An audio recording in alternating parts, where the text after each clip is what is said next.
উত্তর জেলার যুবরাজনগর বিধানসভা এলাকার বাসিন্দা বিজেপি নেতা তথা পানিসাগর পঞ্চায়েত সমিতির প্রাক্তন ভাইস চেয়ারম্যান নারায়ণ নাথ চৌধুরী ভুয়ো মামলা থেকে রেহাই পেলেন। প্রসঙ্গত, আলোড়ন সৃষ্টিকারী এই মামলায় তৎকালীন সময়ে বিজেপির অভ্যন্তরে তোলপাড় পড়ে যায়। সালটা ছিল 2020। রাজ্যে প্রথমবারের মতো বিজেপি সরকার আসার পর তৎকালীন পানিসাগর পঞ্চায়েত সমিতির ভাইস চেয়ারম্যান বিজেপি নেতা নারায়ণ নাথ চৌধুরীর বিরুদ্ধে মামলা করে বসেন কংগ্রেস নেত্রী অঞ্জলি নাথ চৌধুরী। অভিযোগ শিরোতাহানির। পারিবারিক দ্বন্দ্ব, জমি বিবাদকে কেন্দ্র করে কিছু সংখ্যক রাজনৈতিক নেতার আঙ্গুলে হেলনে এই মামলা বলে প্রথম থেকেই দাবি জানিয়ে আসছিলেন নারায়ণ নাথ চৌধুরী। বর্তমানে মুখ্যমন্ত্রী ডক্টর প্রফেসর মানিক সাহা ছিলেন তৎকালীন সময়ে প্রদেশ বিজেপি সভাপতি।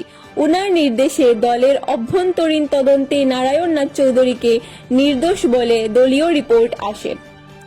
এরপরও উত্তর জেলার দলীয় একটি গোষ্ঠীর চাপে পড়ে নারায়ণবাবু ভাইস চেয়ারম্যান পদে পদত্যাগ করতে বাধ্য হন।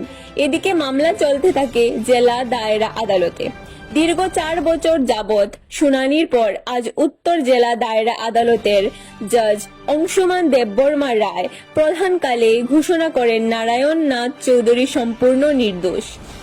সরকার পক্ষ থেকে আলোড়ন সৃষ্টিকারী মামলাটি পরিচালনা করেন পিপি পার্থ প্রতিম পাল।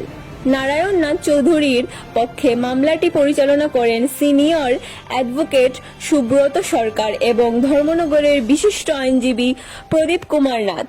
মামলা রায়ের পর সাংবাদিকের উত্তম মামলার নির্দোষ প্রমাণিত হওয়া নারায়ণ নাথ চৌধুরীর জানান বিচার ব্যবস্থার উপর উনার অগাধ বিশ্বাস ছিল। যে যাই বলুক না কেন উনি জানতেন যে উনি নির্দোষ। রাজনৈতিকভাবে তাকে কলুষিত করে ফাঁসানো হয়েছে, তাই একদিন না একদিন উনি নির্দোষ প্রমাণিত হবেন। Bureau report, Dharmanagar news online. নমস্কার আপনাদেরকে। 2020 সালে আমি যখন পানিসাগর পঞ্চায়েত সমিতির ভাইস চেয়ারম্যান ছিলাম, তখন আমার উপরে একটা মিথ্যা ভুয়া মামলা দায়ের করা হয়েছিল।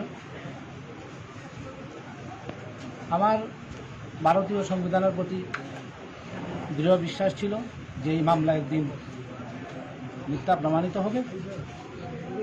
যারা প্ররোচনা দিয়ে, কিছু উস্কানি দিয়ে আমাকে হেনস্থা প্রতিপন্ন এবং আমার সামাজিক যে প্রতিপত্তি, আমার যে রাজনৈতিক চিন্তাধারা, সেটাকে বদনাম করার জন্যে এই মামলা দায়ের করিয়েছিল।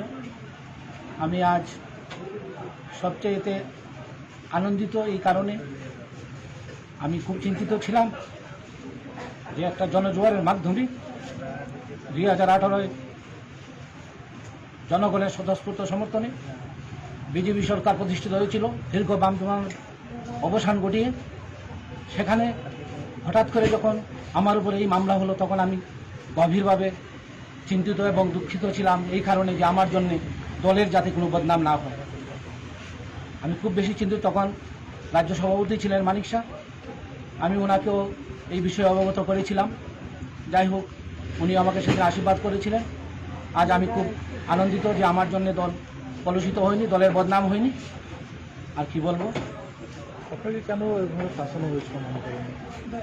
আমাকে অ্যাকচুয়ালি ফাঁসানো হয়েছিল বলতে গেলে একটা রাজনৈতিক প্রতিহিংসা। যে মহিলা কেস করেছে ও কংগ্রেসের নেতা, আর ওনাকে আমাদের কিছু সংখ্যক লোক, যারা আমাকে হয়তো মন থেকে মেনে নিতে পারেনি আমি যখন ভাইস চেয়ারম্যান হয়েছিলাম, তারা কিছুটা ইন্ধন জুগিয়ে ফাঁসিয়েছে। 2020 সালে অঞ্জলি নাথ চৌধুরী, নারায়ণ নাথ চৌধুরীর প্রধানতিনি সময়ে পানিসাগর পঞ্চায়েত সমিতির ভাইস চেয়ারম্যান ছিলেন। ওনার উপর একটা মিথ্যা শিলতানির মামলা করে এবং মামলা করার পর সেই কেস রেজিস্টার হয় পানিসাগর থানা কর্তৃক।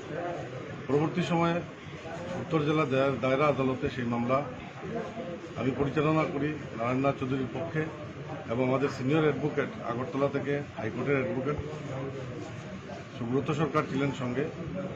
দীর্ঘ শুনানির পর 9 জন সাক্ষী হয় বাদী পক্ষে এবং দীর্ঘ শুনানির পর আজ রায়দান হয় এবং উত্তর জেলা দায়রা আদালতের মাননীয় জাজ অংশুমান দেববর্মা আজ এই কেসে রায়দান করেন এবং নারায়ণনাথ চৌধুরী যিনি পানিসাগর পঞ্চায়েত সমিতির প্রাক্তন ভাইস চেয়ারম্যান ছিলেন উনি নির্দোষ হন।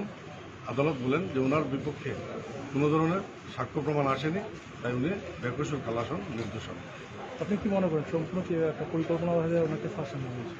দেখুন, আমি তো কেসের মেরিটস নিয়ে কথা বলছি, উনি ওনার বুঝবেন। তবে ঘটনা থেকে মনে হয়েছে সেটা রাজনৈতিক প্রতিহিংসামূলক, ওনাকে সামাজিকভাবে হেয় প্রতিপন্ন করার জন্য এই মামলা করা হয়েছে।